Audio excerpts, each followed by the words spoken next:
Why has SpaceX published hundreds of renders showing Starship's exterior and almost nothing showing what the inside actually looks like during a real crewed mission?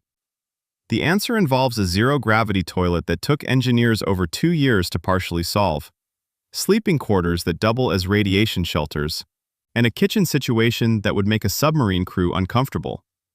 Every detail SpaceX has quietly filed in technical documents, but never put on a slide deck, is exactly what we are covering today. The polished animations SpaceX releases are essentially architectural mood boards, designed to sell a vision rather than describe a reality. What they omit is more revealing than what they show, and the omissions are not accidental. Engineers working under tight mass budgets make brutal trade-offs between comfort, safety, and sheer survival. The real interior is a pressurized steel cylinder packed with life support machinery, human bodies, and very little margin for anything else.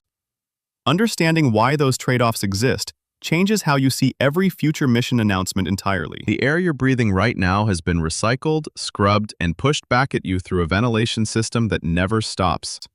There's no open window, no fresh breeze, no natural pressure gradient, just a machine keeping you alive inside a sealed steel tube. Starship maintains cabin pressure close to sea level, which sounds reassuring until you realize the hull is fighting a vacuum that would kill you in seconds. Every breath you take is a quiet argument between engineering and the void just centimeters from your face. Temperature control is equally unforgiving because the sun bakes one side of the hull while deep space freezes the other. Without constant thermal management, the interior swings from oven to icebox faster than any weather system on Earth. Carbon dioxide builds up faster in microgravity because it doesn't naturally drift away from your face the way it does on the ground. You have to actively position yourself near airflow, or you'll slowly breathe your own exhaust without even noticing. The bed you sleep in on Starship isn't designed to be comfortable. It's designed to keep you alive. Deep space doesn't care about your mattress preference. It's constantly firing high-energy particles straight through the hull. Those particles, called galactic cosmic rays, can tear through human tissue at the cellular level over time. So engineers don't build sleeping quarters around rest. They build them around shielding mass and geometry. Water tanks, food stores, and dense equipment get arranged around the sleeping pods deliberately, like a fortress wall made of supplies. You're essentially cocooned inside the ship's heaviest materials every single night for months on end. The pods themselves are compact enough that sitting fully upright isn't really an option once you're inside. Crew members will spend roughly a third of every mission day in a space smaller than a large wardrobe. Comfort wasn't the engineering goal. Surviving the radiation environment long enough to reach Mars was. That distinction changes everything about how you experience rest, recovery, and what sleep even means out there. Nobody puts a toilet in the brochure, but the toilet might be the hardest problem on the whole ship. In microgravity, nothing goes where gravity used to send it. Not air, not water, not anything your body produces. Engineers at SpaceX spent over 2 years on waste management alone because every assumption about how a bathroom works completely falls apart up there. Liquid doesn't drain, it beads and floats, and it will find every surface it possibly can. Solid waste is somehow worse because, without gravity to guide separation, the body itself doesn't cooperate the way you'd expect it to. The solution involves airflow, essentially a vacuum system that pulls waste away the moment it leaves your body.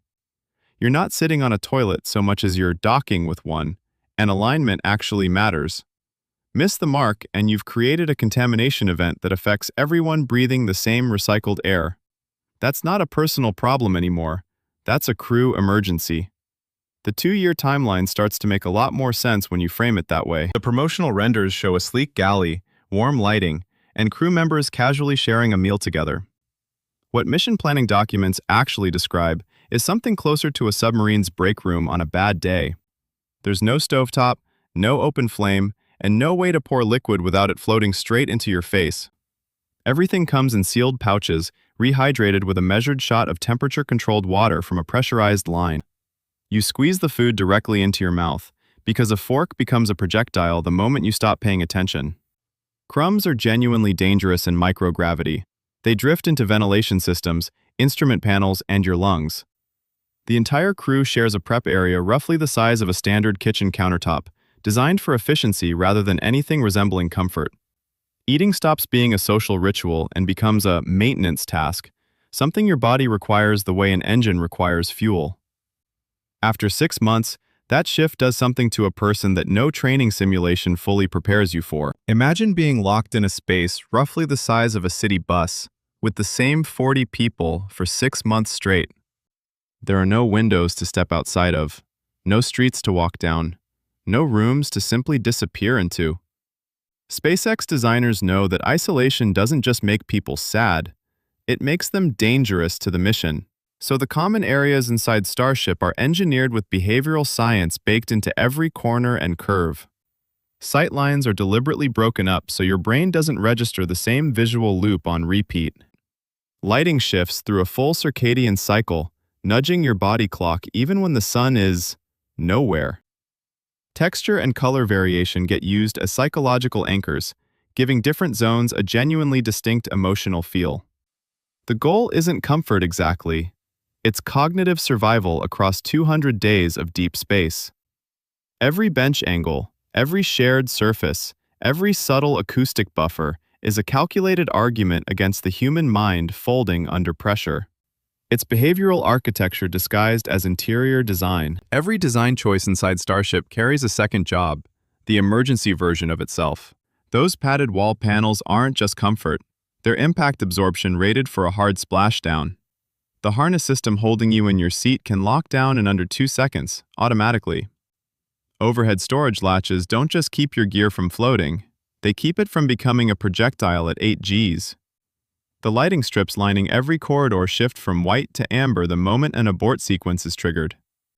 Crew members are trained to reach any emergency station from anywhere in the cabin in 30 seconds or less.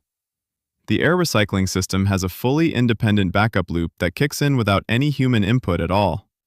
Every handhold, every strap anchor, every sealed hatch is load-tested beyond what the worst-case scenario actually demands. The interior doesn't transform during a crisis. It reveals what it was always quietly built to be. Living inside Starship means living inside a machine that never fully stops preparing for the worst. The honest answer is no. Starship's interior is not ready for a long Mars mission. Not yet. SpaceX has solved the engineering problems that would kill you in the first 10 minutes, and that's genuinely remarkable. But surviving a 7-month transit demands far more than a rocket that doesn't explode on the pad. It demands a living environment that won't quietly break the people inside it.